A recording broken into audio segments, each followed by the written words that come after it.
Саламатсыңдар ма балалар? Бүгінгі сабаққа қош келдіңіздер. Бүгінгі сабағымыздың тақырыбы графикалық редактормен танысу. Құралы жабдықтары. Бүгінгі сабақтан Paint графикалық редакторы және терезе элементтерін үйренетін боламыз. Графикалық бейне дегеніміз не? Қазір суретті графикалық бейнелерді қағазға ғана емес, компьютерді қолданып та салуға болады. Графика гректің жазамын, суретін саламын деген сөзінен шыққан. Графикалық бейнелерге сызбалар, диаграммалар, тағы да басқа фигуралар жатады. Компьютерде графикалық бейнелерді құру құралдары: енгізу құрылғылары, сканер, тінтуер, графикалық планшет және тағы басқа құрылғылар жатады. Және графикамен жұмыс істеуге арналған программа графикалық редактор. Балалар, графикалық редактор дегеніміз не? Графикалық редактор графикалық бейнелерді салуға және өңдеуге арналған программа. Компьютерлік графика екіге бөлінеді: 2D және 3D. 2D графиканың түрлері растрлық, векторлық және фракталды. Растрлық бейнелер нүктелерден құралады. Бейненің ең кіші элементі нүкте, ол пиксель деп аталады. Балалар, мысал келтіретін болсақ, мына гүлге қараймыз. Гүлді бірнеше есеге үлкейткенде нүктеге, яғни түрлі түсті нүктеге айналғанын көріп тұрсыңдар.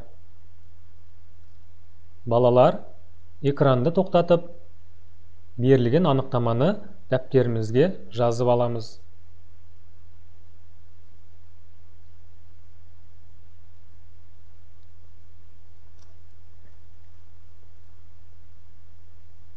Балалар, берілген анықтаманы дәптерімізге жазып болсақ, Paint редакторының терезесімен танысып өтейік. Paint редакторын іске қосу үшін ең алдымен іске қосу батырмасын басамыз. Одан кейін барлық бағдарламалар және стандартты. Одан кейін Paint командасын орындау қажет.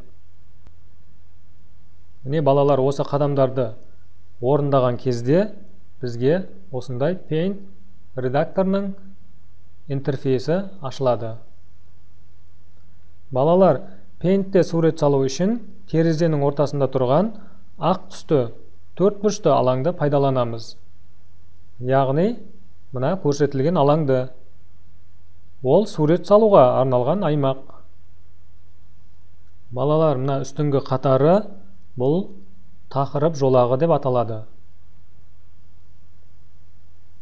Одан кейін мына жер мәзір жолағы деп аталады. Және мына көрсетілген алаң бұл түстер палитрасы. Мына көрсетілген төртбұрышты ақ алаң бұл сурет салу алаңы. Және астыңғы мына көрсетілген қатар бұл қалып күй қатары деп аталады. Балалар, сурет салу үшін арнайы құралдарды және түстер палитрасын пайдаланамыз.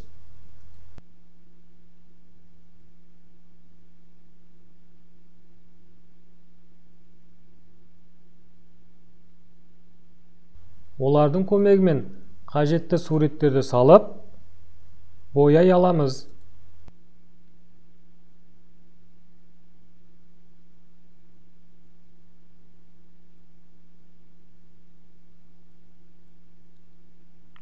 Суреттің керек емес бөлігін өшіргіш құралын қолданып өшіріп тастауға болады.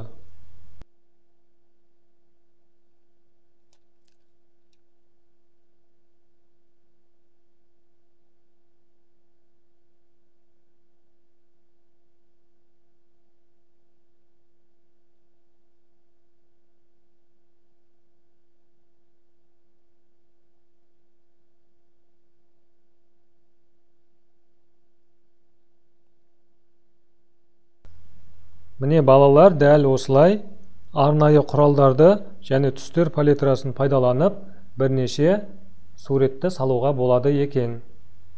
Суретті салып болғаннан кейін сақтау батырмасын басып сақтап қоюымыз керек. Олай болса балалар, мына берілген тапсырманы бірге орындап жіберейік. Paint графикалық редактордың құрал саймандарын атауымен сәйкестендір.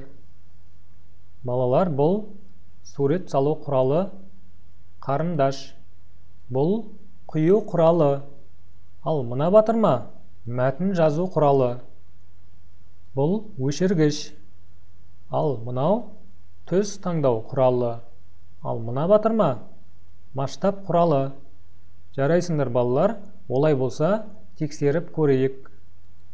Жарайсың, барлығы дұрыс. Балалар, бүгінгі сабақтан біраз мәлімет алдыңдар деп ойлаймын. Осымен сабағымыз аяқталды. Сау болыңыздар.